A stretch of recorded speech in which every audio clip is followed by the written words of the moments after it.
कुमारी नैथानी और आप देख रहे हैं महाभारत। महाभारत में आज हम बात करेंगे संविधान की, यानी कि हमारे मान की, हमारे अभिमान की।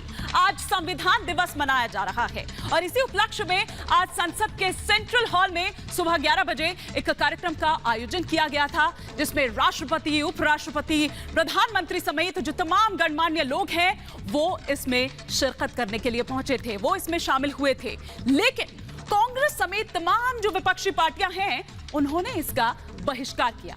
जी हां, वो इसमें शामिल नहीं हुए क्योंकि उन्होंने ये कहा कि बीजेपी तो दरअसल संविधान का पालन नहीं बल्कि अपमान कर रही है। और छोड़िए, बल्कि आम आदमी पार्टी और समाजवादी पार्टी की अगर बात करें तो वो तो कांग्रेस से और एक हाथ आगे बढ़ गई। उन्होंने कहा कि दरअसल ये एक नौटंकी हो रही है। बात यह है कि क्या इस तरह के कार्यक्रम जो हैं उनके लिए इतनी तलखी या इतनी तल्ख टिप्पणी करना क्या सही है? उधर अगर प्रधानमंत्री नरेंद्र मोदी की बात करें तो उन्होंने जो शामिल इसमें नहीं हुए थे, जिन्होंने शिरकत नहीं की, जो तमाम विपक्ष था, उन पर करारा प्रहार किया और ये कहा कि भाई ये कोई निजी कार्यक्रम नहीं था या ये कार्यक्रम कोई मेरे लिए नहीं था, मेरा नहीं था, आपको इसमें शामिल होना चाहिए था। लेकिन इसके साथ साथ प्रधानमंत्री नरेंद्र मोदी ने परिवारवाद पर यहां पर निशाना साधा, बताया कि कितना बड़ा खतरा ये लोकतंत्र के लिए है। ना सिर्फ इतना बल्कि जो भ्रष्टाचारी हैं और जो कोर्ट से बरी हुए हैं भ्रष्टाचार के मामले को लेकर, घोटाले को लेकर, क्यों आखिर उनका महिमा मंडन किया जा रहा है। इस तरह के तमाम और आरोप, इस तरह की तमाम बातें जिस पर आज हम करेंगे महाभारत। लेकिन पहले आपको एक रिपोर्ट दिखाएंगे और रिपोर्ट दिखाने से पहले आपको बता दूं कि आप रिपब्लिक भारत के साथ कू के जरिए भी जुड़ सकते हैं।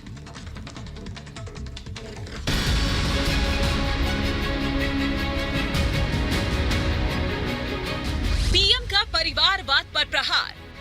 आज का दिवस इस सदन को प्रणाम करने का है। राजनीतिक दल पार्टी फॉर द फैमिली। परिवारवाद लोकतंत्र के लिए संकट। संविधान दिवस पर संसद के सेंट्रल हॉल में आयोजित कार्यक्रम में पीएम मोदी ने परिवारवाद को लेकर विपक्ष पर तगड़ा हमला किया। प्रधानमंत्री ने कहा कि भारत एक ऐसे संकट की ओर बढ़ रहा है जो लोकतंत्र के प्रति आस्था रखने वालों के लिए चिंता का विषय है। जब सदन में इस विषय पर मैं बोल रहा था 2015 में बाबा साहब आंबेडकर की 150वीं जयंती के निमित्त इस काम की घोषणा करते समय, तब भी विरोध आज नहीं हो रहा है, उस दिन भी हुआ था। अब भी बड़ा दिल रख करके खुले मन से बाबा साहब आंबेडकर जैसे मनीषियों ने देश को जो दिया है, इसका पुण्य स्मरण करने की तैयारी ना होना, ये भी एक चिंता का विषय है। हमारा संविधान। प्रधानमंत्री मोदी ने कांग्रेस समेत उन सभी दलों पर सीधा प्रहार किया जो परिवारवाद को बढ़ावा दे रहे हैं। प्रधानमंत्री ने बगैर नाम लिए कांग्रेस पर परिवारवाद को लेकर जमकर हमला बोला। कहा, एक ही परिवार के इशारे पर पूरी पार्टी चल रही है।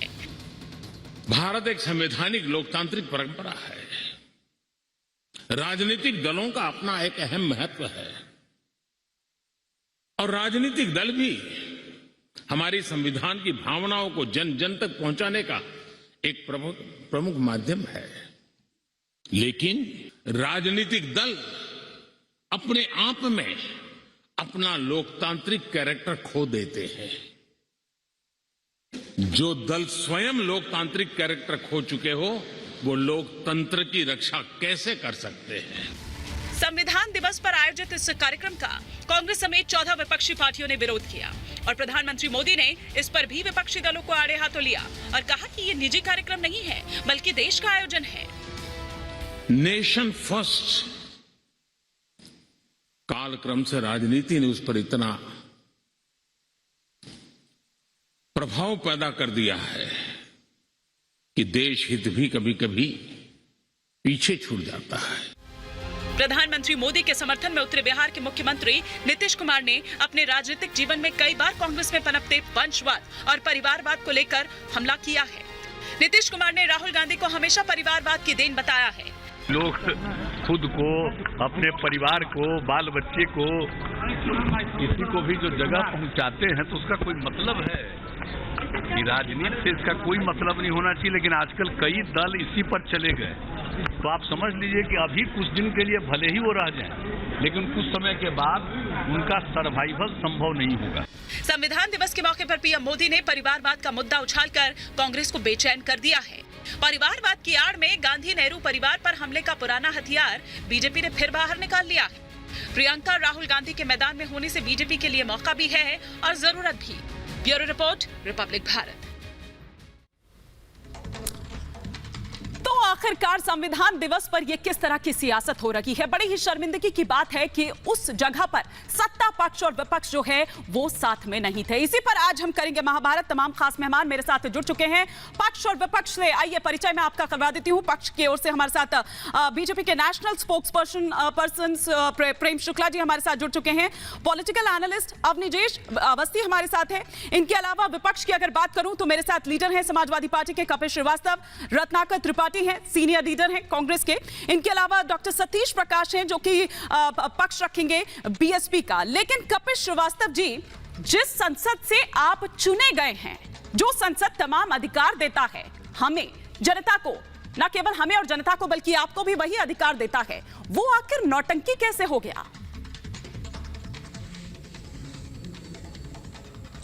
भाई नौटंकी इसलिए हो गया कि जब सुप्रीम कोर्ट के 4 वरिष्ठ जज अपनी आत्मा के आवाज पर बाहर निकले और उन्होंने बताया कि नरेंद्र मोदी जी के लीडेड जो सरकार है वो संविधान और संवैधानिक संस्थाओं की धज्जियां उड़ा रही हैं, और अगर हम आज अपनी आत्मा की आवाज नहीं कहेंगे तो हमें आने वाली पीढ़ी माफ नहीं करेगी। तो जब सुप्रीम कोर्ट के 4 कॉलोनियम के वरिष्ठ जज इस बात को कह रहे हो तो सोचिए और विचारिए कि देश के संविधान के साथ किस तरीके से भारतीय जनता पार्टी खेल रही है। और आज दिखावे के लिए आप ये नाटक और नौटंकी कर रहे हैं। आप परिवारवाद का तोहमत जड़ते हैं, संविधान में कहीं दिया हुआ है? जब आप गणतंत्र राज्य घोषित हो गए, हमारा पदेन कोई भी होगा वो राजा नहीं कहलाता है, और जहां निर्वाचन होता है जनता चुन करके भेजती है, वहां पे आप परिवारवाद का तोहमत लगा करके भारतीय संविधान का अपमान करते हैं। लेकिन ये तो उनको समझ में आएगा ना जिन्होंने हृदयंगम किया हो भारतीय संविधान का, या तिरंगा झंडा जिन्होंने शुरू से लहराया हो जब 1947 से भारत आजाद हुआ। तो भारतीय जनता पार्टी तो दोनों नहीं की, आज भी संविधान को आत्मसात करके नहीं करते। संविधान तो देश का है ना कपिल श्रीवास्तव जी। ठीक है, मैंने आपकी सारी बातें सुन ली, सारी बातें मैंने आपकी सुन ली, सारी बातें मैंने आपकी सुन ली, लेकिन संविधान तो इस देश का है ना, बीजेपी का तो नहीं है, सरकार का तो नहीं है। या सरकारें बदलती हैं तो संविधान भी बदलता चला जाता है। या आपके राजनीतिक हित जो हैं वो बहुत ज्यादा जरूरी थे, क्योंकि आपके अध्यक्ष जी तो गए हुए थे ना रैली करने के लिए। इसीलिए हम लोगों ने अपनी तरीके से संविधान दिवस मनाया है। अच्छा, जो संविधान के रखवाले हैं, जो संविधान की उपेक्षा कर रहे हैं, धज्जियां उड़ा रहे हैं, उनके साथ और आपने क्या किया आज? किस तरीके से और आपने क्या किया? दूरी बनाकर आपने क्या किया? किसका अपमान किया? बचाओ अपनी यात्रा निकाली हुई है। ठीक है, मैं इससे पहले कि डॉक्टर सतीश प्रकाश का रुख करूं, डॉक्टर सतीश प्रकाश का रुख करूं, मैं एक क्विक कमेंट चाहूंगी यहां से। ठीक है, अब आपने बोला, इतनी देर मैंने आपको बोलने दिया। अब प्रेम शुक्ला जी आपकी बात का जवाब देंगे। प्रेम शुक्ला जी, आप सम्मान नहीं दरअसल अपमान कर रहे हैं, ये कह रहे हैं यहाँ पर नौटंकी कर रहे हैं आप। कपिल श्रीवास्तव जी कह रहे हैं। ये कपिल श्रीवास्तव जी को लगता है कि लोकतंत्र और राजतंत्र का अंतर ही नहीं पता। राजा का बेटा राजा जो है राजतंत्र में हो सकता है, लोकतंत्र में पारदर्शी संवैधानिक व्यवस्था से लोकतांत्रिक दलों का संचालन होना सुनिश्चित होना चाहिए। लेकिन यहाँ तो आप जो है ऐसी स्थिति होगी कि औरंगजेबी कृत्य करते हुए श्रीमान अखिलेश सिंह यादव, श्रीमान मुलायम सिंह यादव से सत्ता छीन लेंगे, उनसे जो है पार्टी की कमान छीन लेंगे, और जो है मुलायम सिंह यादव का पुत्र ही जो है उनका वारिस होगा। पंडित जवाहरलाल नेहरू की पुत्री उनकी वारिस होगी, इंदिरा गांधी का पुत्र उनका वारिस होगा, जो हमारे संरक्षक हैं, जिनका आशीर्वाद हमारे साथ है, राजीव गांधी की पत्नी उनकी वारिस होगी, सोनिया गांधी का पुत्र उनका जो है। देखिए बीच में मत बोलिए भाई, मैं आपको सुन रहा था। कपिल जी, आप कपियों की तरह हरकत मत कीजिए। ये शाखा मृगों की तरह हरकत करने से कुछ हासिल नहीं होगा। शाखा मृगों की तरह जो है चिचियाने से कुछ होना जाना नहीं है। शांति से सुनिए ना, मैं तो आपको सुन रहा था ना। एक कपिकुल की तरह आप क्यों व्यवहार कर रहे हैं जनाब? आपने उनको आपसे अपेक्षा कपिल जी जरा सुन लीजिए ना, थोड़ा सा धैर्य रखिए। जब आप कह रहे थे कपिल जी, जब आप बोल रहे थे तब किसी ने भी आपको इंटरप्ट नहीं किया था। आपको इंटरप्ट स्पष्ट नहीं किया था। देखिए, फिर आप जवाब सुनते नहीं है और फिर आप कहते हैं कि जवाब लेते नहीं है। तो आप सुन लीजिए, थोड़ा सा धैर्य रखिए कपिश जी, थोड़ा सा धैर्य रखिए। जी शुक्ला जी, आप अपनी बात को कंप्लीट करिए। जी, लोकतांत्रिक व्यवस्था में अगर आप किसी पार्टी में आंतरिक लोकतंत्र का अभाव होगा तो ऐसे दल क्या इस देश के लोकतंत्र को पुष्ट करने का काम करेंगे? तो नहीं करेंगे। इसका कारण है कि जब पंडित जवाहरलाल नेहरू की पुत्री सिर्फ पुत्री होने के नाते बनती है वो प्रधानमंत्री, तो परिणाम होता है कि जैसे इलाहाबाद हाईकोर्ट का एक निर्णय उसके विरुद्ध आता है तो वह देश पर आपातकाल थोप देती है। आपने देखा कि किस तरह से कैबिनेट ने एक बिल पारित किया, वह बिल कैबिनेट ने पारित करके राष्ट्रपति के पास भेजा और उसको एक पुत्र जो है आकर फाड़ कर फेंक देता है। साथ कैबिनेट को जो शक्तियां दी गई है उन शक्तियों से ऊपर असंवैधानिक ढंग से अगर कोई वंश का चिराग जो है उस बिल को फाड़ कर फेंक दे तो क्या ये लोकतंत्र को पुष्ट करने का कृत्य है? बिल्कुल नहीं है। ये लोकतंत्र इससे जो है अलोकतांत्रिक व्यवस्थाएं फलती फूलती है। ठीक है, अलोकतांत्रिक व्यवस्थाओं का फलना रत्नाकर त्रिपाठी भी स्वस्थ रत्नाकर त्रिपाठी, आज का दिन तो संसद को प्रणाम करने का है ना, आज का दिन तो गौरव का है, अंबेडकर साहब को नमन करने का है, सम्मान देने का है, तो फिर ये अपमान क्यों, ये इतनी परहेज क्यों आपने की? अब ऐसा है मैडम कि कथनी और करनी जिनकी अलग अलग हो उनको न सुनने से संसद या संविधान का अपमान नहीं हो जाता। संसद और संविधान दिल में बसते हैं, माथा टेक के फर्जी दो आंसू निकाल देने से नहीं बैठते हैं। अब आप सोचिए, खुद ही नरेंद्र मोदी जी ने वहां पे बापू को नमन किया, स्वतंत्रता संग्राम की आजादी के बारे में बोला, ये उनकी कथनी थी। करनी क्या है? करनी ये है कि वो कंगना राणावत जो आजादी को भीख बोलती है मिली है और बापू को गाली देती हैं, उनको पद्मश्री देते हैं, उसका निर्णय लेते हैं। और किस बात के लिए जाए मैडम, नरेंद्र मोदी जी की स्थिति तो मेरे उस दोस्त की तरह है जिसको सिर्फ गाय का निबंध याद था और कुछ भी हो वही लिखता था। लाल किले का निबंध है तो लिखे लाल किला। मेरे ख्याल से रत्नाकर जी अगर मुद्दे पर रहेंगे तो ज्यादा सही रहेगा और ये निजी टिप्पणी, ये टीका टिप्पणी आप ना करें तो ज्यादा अच्छा होगा। मुद्दे पर रहें तो और अच्छा होगा। निजी टिप्पणी हो रही है मैडम, आपको इतनी मिर्च क्यों लग रही है? मुझे मिर्च इसलिए लग रही है क्योंकि आप मेरी बात का जवाब नहीं दे रहे हैं, क्योंकि आप मेरी बात का जवाब नहीं दे रहे हैं। आप क्यों हर कार्यक्रम को बीजेपी का कार्यक्रम कैसे करार दे देते हैं? इसका मतलब जो आपकी सरकारों में हुआ वो आपका था, इसका मतलब जो आपके सरकारों में हुआ वो आपका था, आप उसी में जाएंगे, बाकियों में नहीं जाएंगे। नेहरू गांधी के ऊपर जो होगा उस पर जाएंगे। पहले तो बात करने की तमीज सीखिए, पहले तो बात करने की तमीज सीखिए और डिबेट में किस तरह से डिबेट की जाती है, चर्चा की जाती है, पहले ये डिसिप्लिन सीख कर आइए। रत्नाकर त्रिपाठी जी, मैडम रत्नाकर त्रिपाठी जी, पहले तो बात करने का तरीका सीख कर आइए। तो ठीक है, आपको मेरे बात करने का डॉक्टर सतीश प्रकाश, ठीक है, मैं आपसे बात नहीं कर रही हूँ। आपने कह दिया आपको जो कहना था, डॉक्टर सतीश प्रकाश, आज का दिन तो संसद को प्रणाम करने का है ना। संविधान निर्माता कौन थे? किसने बनाया संविधान? नहीं हिमानी जी, संविधान दिवस की पूरे देशवासियों को बहुत नहीं, फिर देखिए, आप भी रत्नाकर त्रिपाठी जी की तरह दाएं बाएं। मैं सीधा सवाल पूछ रही हूँ, सीधा जवाब दीजिए ना। हाँ, किसने बनाया था? कौन थे संविधान निर्माता हमारे? नहीं, अरे भाई, बाबा साहब सारी दुनिया जानती है। हाँ। बाबा साहब हमारे संविधान निर्माता थे। हाँ। और एक ऐसा दस्तावेज, देखिए भारतीय ठीक है। अब इससे पहले कि आप आगे बढ़े, मेरा एक सवाल तो सुन लीजिए ना।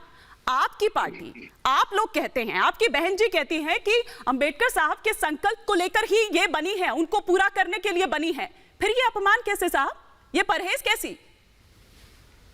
नहीं, देखिए, सुनिए, कोई भी व्यक्ति सरकार में रहे, ये सरकारों की नैतिक जिम्मेदारी बनती है कि बाबा साहब किसी एक दलितों से जोड़ के मत कीजिए।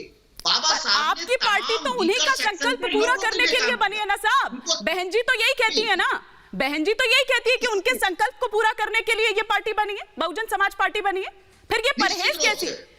फिर जब आज उनको प्रणाम करने का दिन है, नमन करने का दिन है, फिर आज के दिन ये परहेज कैसी? नहीं, देखिए, हम ये चाहते हैं कि बाबा साहब के प्रणाम प्रधानमंत्री जी ने किया, स्वागत है, लेकिन आज ये समय था कि बाबा साहब का जो सपना था, देखिए, अंबेडकर एक विचारधारा है, उस विचारधारा के ऊपर भी चर्चा कर लो ना। जब से मोदी जी और योगी जी की सरकार आई है, मैं 70 साल का रिकॉर्ड नहीं मांग रहा हूं, 70 साल से यही होता रहा, लेकिन आप मुझे ये बताइए कि आज भी इस देश में सबसे ज्यादा अगर मूर्तियां किसी की तोड़ी जाती है तो वो बाबा साहब की तोड़ी जाती है। ये मान लीजिए, आज भी अगर सामाजिक अत्याचार किसी सोसाइटी के ऊपर हो रहा है वो बाबा साहब के अन्याय के ऊपर हो रहा है। आज भी गांव में कोई भी व्यक्ति खुल करके बाबा साहब का अगर नाम ले दे तो कहीं ना कहीं उसको ऐसा लगता है कि ये अपमान है, लेकिन कुछ चीजें हमको बर्तन करना पड़ेगा। अच्छा, पूर्व में बहुत सारी गलती होंगी, भारत आजाद हो चुका, हम लोकतांत्रिक व्यवस्था की शैशव अवस्था में, हमको ये मानना पड़ेगा कि बाबा साहब के द्वारा बनाया गया यही एक ऐसा दस्तावेज है जिसमें इस देश में तमाम विविधताएं, जहां भाषाई अंतर हो, जहां खान पान का अंतर हो, जहां धार्मिक अंतर हो और जातीय अंतर हो, उसके बावजूद भी आज अगर हम एक खड़े हैं तो कहीं ना कहीं संविधान की वजह से खड़े हैं और ये सरकारों की नैतिक जिम्मेदारी है। साहब यही तो मैं कह रही हूँ कि उसी संविधान के प्रति एक बड़ा दिल दिखा देते, उसी संविधान के प्रति एक बड़ा दिल दिखा देते, जो आपको चुनकर यहीं से आते हैं ना आप चुनकर, तो उसके प्रति एक बड़ा दिल दिखा देते। अवस्थी जी को मैं लाना चाहूंगी इस चर्चा में। अवस्थी जी, आपको क्या लग रहा है, क्या वाकई में जो हमारी ये पार्टियां हैं ये लोकतांत्रिक कैरेक्टर खो चुकी हैं? एक सेकंड, अवस्थी जी से मेरा ये सवाल है। सर मैं लौटूंगी, अभी तक एक भी रिएक्शन उनका नहीं हुआ है, आप बाद में बोलिएगा, आपका मौका आएगा दोबारा। जी सती हिमानी जी, मैं किसी के बीच में नहीं बोलता हूं और मैं अपेक्षा भी ये करता हूं कि कोई बीच में ना बोले। बिल्कुल, बड़ी साफ सी बात है, संविधान में लोकतंत्र और परिवारवाद में साक्षात विरोधाभास है। परिवारवाद को के विपरीत जो शब्द है, जो कॉन्सेप्ट है, जो अवधारणा है, वो लोकतंत्र की है। एक राजा का बेटा राजा बनेगा, प्रधानमंत्री का बेटा प्रधानमंत्री बनेगा, मुख्यमंत्री का बेटा मुख्यमंत्री बनेगा, एक पार्टी का अध्यक्ष का बेटा पार्टी का दोबारा अध्यक्ष बनेगा, दूसरा अध्यक्ष बनेगा, तीसरा अध्यक्ष बनेगा। यही नहीं, मैं एक पार्टी के तो जितने बालिग सदस्य थे, 21 बालिग सदस्य, लोकसभा से लेकर के बोर्ड के चेयरमैन तक, कमेटी के चेयरमैन तक, जिला अध्यक्ष तक, एक परिवार के 21 बालिग सदस्य किसी न किसी पदों पर थे। ये संविधान के साक्षात खिलाफ है और उस पार्टी को तो मालूम होना चाहिए ना। जरा लोहिया जी की 9 खंडों में लोहिया रचनावली छप गई है, जरा पढ़े ना लोहिया जी को, जो अपने आप को लोहियाइट कहते हैं, उनके क्या विचार थे परिवारवाद के बारे में, नेहरू जी के बारे में क्या विचार थे उनके, ये जानना चाहिए उनको। जहां तक बाबा साहब का सवाल है, बाबा साहब ने जिस संविधान का ड्राफ्ट तैयार किया, जिस संविधान का निर्माण किया, उस संविधान के तहत भारत सरकार चलने के लिए प्रतिबद्ध है और अगर कोई संविधान का उल्लंघन करता है तो उसी संविधान के तहत उच्चतम न्यायालय है। जहां तक 4 जजेस की बात है, वही 4 जजेस बाद में इसी संविधान के तहत, इसी सरकार के तहत काम कर रहे हैं। और वो ऐसा नहीं हुआ कि जैसा 1976 में हुआ था, 75 में हुआ था जी, कि एक एएन रे को 3 न्यायाधीशों को की सीनियरिटी को सुपरसीड करके चौथे को बना दिया गया था। संविधान की और जजेस की न्यायिक प्रक्रिया पर सबसे बड़ा हमला वो था, सबसे बड़ा हमला वो था न्यायिक प्रक्रिया में। कपीश जी को याद ना हो, रत्नाकर जी को याद ना हो, तो मैं याद दिला सकता हूं। HR खन्ना वाला आपको प्रकरण मालूम होगा उस समय कि 3 न्यायाधीशों को सुपरसीड करके, क्यों? क्योंकि अपने पक्ष में एक निर्णय चाहिए था। ये सच है ना। रत्नाकर जी मना कर दीजिए कि ऐसा नहीं है, ठीक है, ये नहीं हुआ ऐसा। ठीक है सर, मैं आपकी बात का जवाब लूंगी, किसी भी बात का जवाब दे सकता हूं। ठीक है सर, मैं आपकी बात का जवाब लूंगी, लेकिन इस बीच फैमिली फर्स्ट, एक सेकंड रत्नाकर त्रिपाठी, आपको अभी इजाजत नहीं दी गई है, आपको अभी इजाजत नहीं दी गई है बोलने की, लेकिन इस बीच प्रधानमंत्री नरेंद्र मोदी ने यह भी कहा कि फैमिली फर्स्ट का जो ये सोच है, जो ये विचारधारा जो चल रही है ना, परंपरा जो चलती आ रही है, ये दरअसल लोकतंत्र का संकट है। आइए जरा आपको ग्राफिक्स के जरिए हम दिखाने की कोशिश करते हैं कि किस तरह से प्रहार किया है परिवारवाद पर प्रधानमंत्री नरेंद्र मोदी ने। संविधान दिवस का जिस तरह से विरोध किया गया, वो लोकतंत्र के लिए बिल्कुल भी ठीक नहीं है। संविधान दिवस कार्यक्रम जो था वो राजनीतिक, किसी एक राजनीतिक दल का नहीं था या उनका कोई निजी कार्यक्रम नहीं था जो सब इसका बॉयकॉट करने के लिए यहां पर उतारू हो गए। परिवार की सोचने वाले लोकतंत्र की रक्षा आखिर कैसे करेंगे? इसीलिए प्रधानमंत्री नरेंद्र मोदी ये कहते नजर आए कि लोकतांत्रिक कैरेक्टर जो है वो खत्म हो चुका है, और जब ये खत्म हो चुका है तो फिर आखिर लोकतंत्र की रक्षा कैसे होगी? कपिल श्रीवास्तव जी।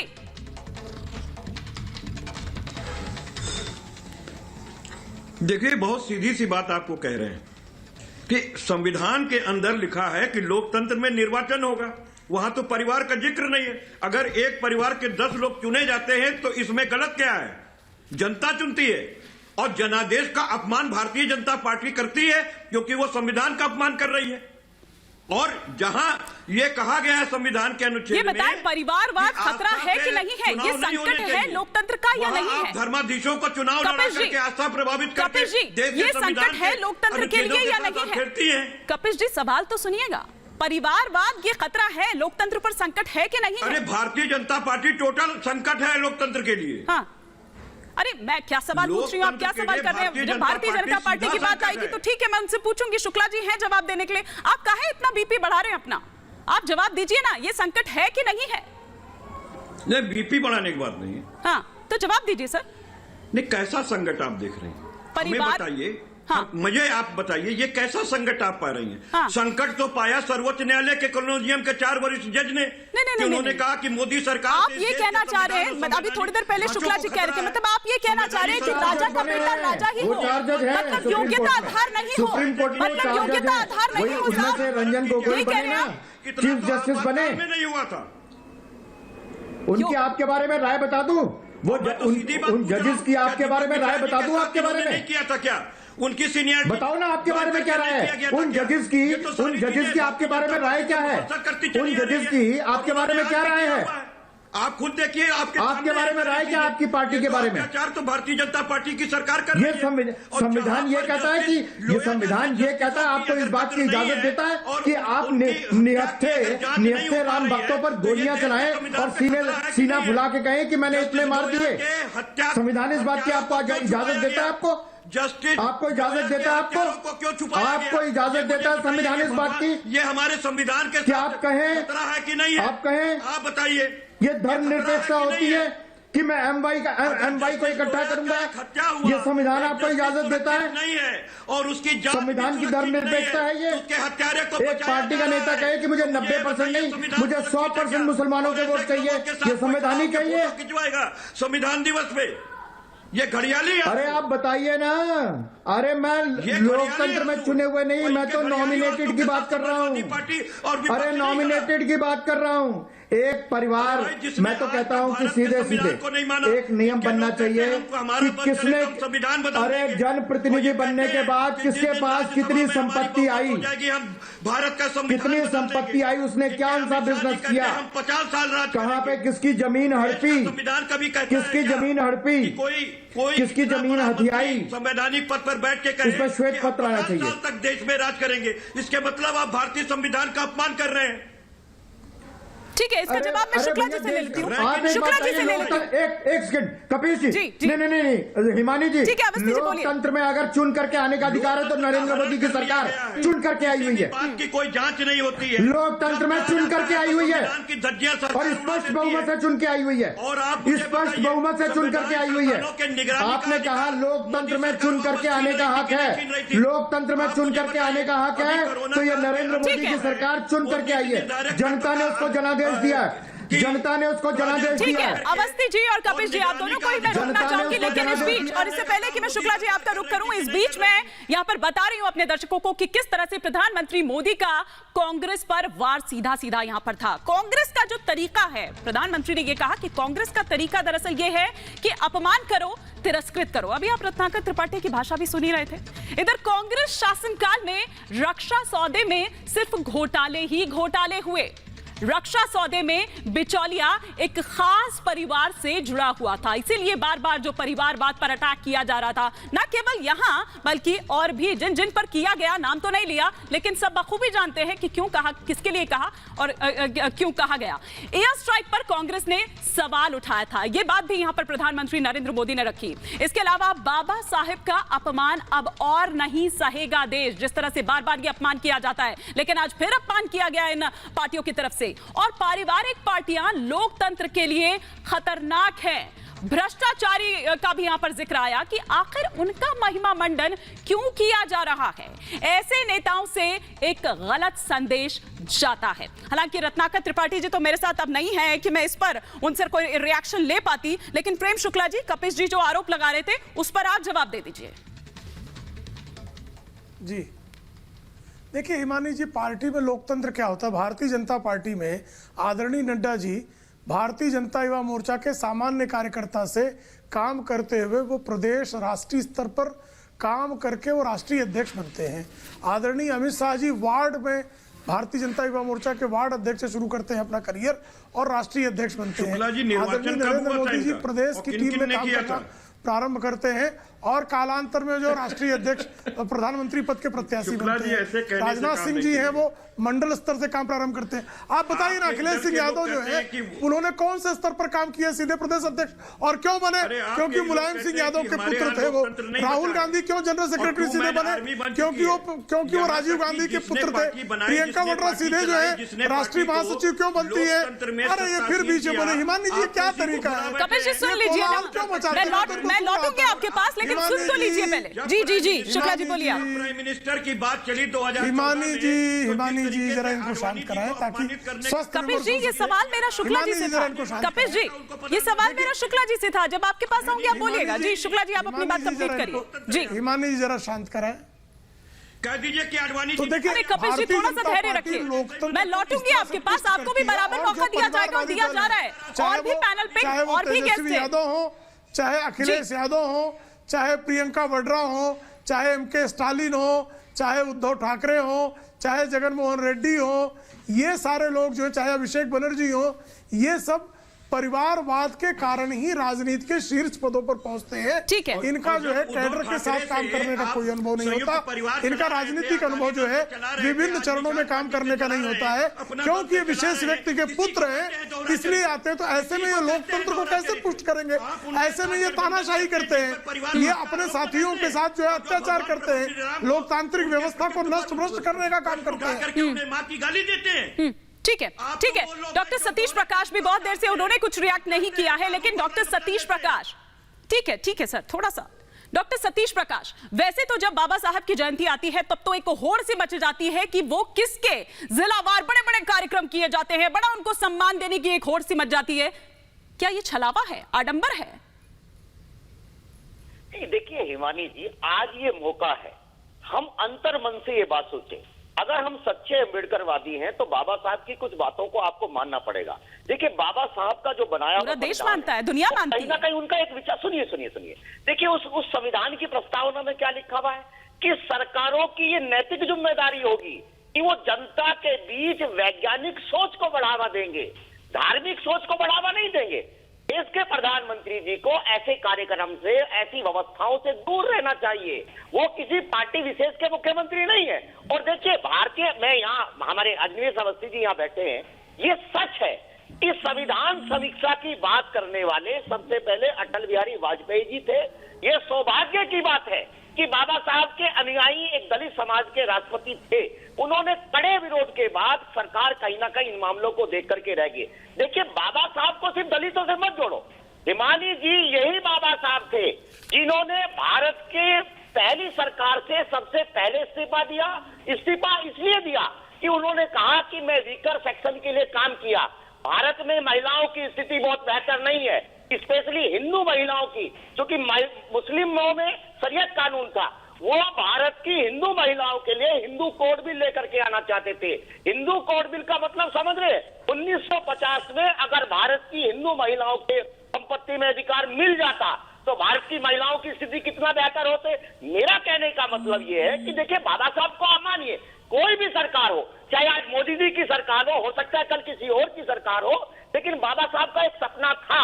उन्होंने इस देश को एक सपना दिया कि अगर जो सामाजिक इक्वलिटी की बात है, कहीं ना कहीं आरक्षण का प्रावधान हुआ, कांग्रेस ने उसको छुपा के रखा, लेकिन बीजेपी भी इस बात के लिए कहीं ना कहीं दोषी है। तो फिर इस पर सियासत क्यों? यही तो पूछ रही हूँ कि जब इतनी बातें आपने गिनवा दी तो आपने जी अवस्थी जी, फिर ये सियासत क्यों? और क्यों चाहे समाजवादी पार्टी हो, आज उनके ठीक है आज अखिलेश यादव बहुजन महापंचायत रैली करते हुए नजर आ रहे थे लखनऊ में। अपना राजनीतिक हित उन्होंने ऊपर रखना जरूरी समझा। ये सवाल एक बात का बड़ी स्पष्ट हो जानी चाहिए बात। मैं संविधान की किस तरीके से धज्जियां उड़ती रही हैं उत्तर प्रदेश में, ये उत्तर प्रदेश का नागरिक अच्छी तरह से जानता है। कानून व्यवस्था आप जानते हैं ना सतीश प्रकाश जी, आपने नारा दिया था चढ़ गुंडन की छाती पर, मुहर लगाओ हाथी पर। यही था ना नारा आपका। आपको सर्किट हाउस वाला कांड याद होगा ना, जहां मायावती की हत्या हो रही थी, हत्या होने की आशंका थी। आप सुन लीजिए, अब सतीश प्रकाश जी बीच में बोलिए। आप नहीं आप सुनिए ना, नहीं आप सुन लीजिए ना, आप सुन तो लीजिए ना। आप एक बात बताइए कि एक परिवार के 3 लोगों को भारत रत्न मिल जाए, जवाहरलाल नेहरू, श्रीमती इंदिरा गांधी, राजीव गांधी, और बाबा साहब को वो सम्मान न मिले और आप सब लोग चुपचाप स्वीकार करते रहे ना। किसने दिया आकर के? आप जिस कांग्रेस का यशोगान करते रहे हैं, उस कांग्रेस की स्थिति ये ना कि एक परिवार की 3 पीढ़ियों को भारत रत्न मिल जाए और बाबा साहब को भारत रत्न की बात क्या सोचा भी ना जाए। क्या ये परिवारवाद नहीं है? ये संविधान की भावना के खिलाफ नहीं है? 76 में संविधान की 76 में संविधान की प्रस्तावना को संविधान की प्रस्तावना को चुपचाप किया गया। क्या आपको मालूम है कि बाबा साहब अम्बेडकर ने धारा 370 को संविधान में लाने का विरोध किया? ये आपको मालूम है ना? धारा 370 को संविधान में लगाने का विरोध किया। इस बात को मालूम है ना आपको? संविधान के खिलाफ काम किया कांग्रेस ने किया, पंडित नेहरू ने किया, अंबेडकर जी की विचारधारा के और उनके खिलाफ काम किया। कहिए ना आज आप। सबकी होती है, सरकार की नैतिक जिम्मेदारी है। और सुनिए, यही कह रहे हैं हम, यही कह रहे हैं। इसलिए सबको वहां होना चाहिए था, इसलिए सबको वहां पर होना चाहिए था। आज संविधान दिवस पर सबको होना चाहिए था, लेकिन ये तो 26 नवंबर इनको याद ही नहीं था। वही स्वामी ठीक है। और सतीश प्रकाश जी, ये बात अवस्थी जी नहीं कह रहे। ये बात आज सदन से, आज संसद के उस सेंट्रल हॉल से सिर्फ प्रधानमंत्री नरेंद्र मोदी ने नहीं कही, बल्कि आम जनता भी ये सवाल पूछ रही है और पूछती है, बार बार पूछती है कि राजा का बेटा राजा ही होगा, उनका मौका कब आएगा, उनका नंबर कब आएगा? क्या योग्यता कुछ नहीं है? वो कोई आधार नहीं है? इस बीच प्रधानमंत्री नरेंद्र मोदी ने कैसे परिवारवाद पर हमला बोला, लगातार हम आपको ये बता रहे हैं कि संसद के सेंट्रल हॉल में आज संविधान दिवस के मौके पर नाम लिए बगैर सीधा कांग्रेस पर यह निशाना था। परिवारवाद लोकतंत्र की भावना के खिलाफ है। परिवारवाद से संविधान की भावना को चोट पहुंची है। ऐसे में रत्नाकर त्रिपाठी, अगर आवाज आपको मेरी मिल रही है और थोड़ा सभ्य तरीके से अगर आप बोलें, कैसे करेंगे लोकतंत्र की रक्षा? ऐसे होगी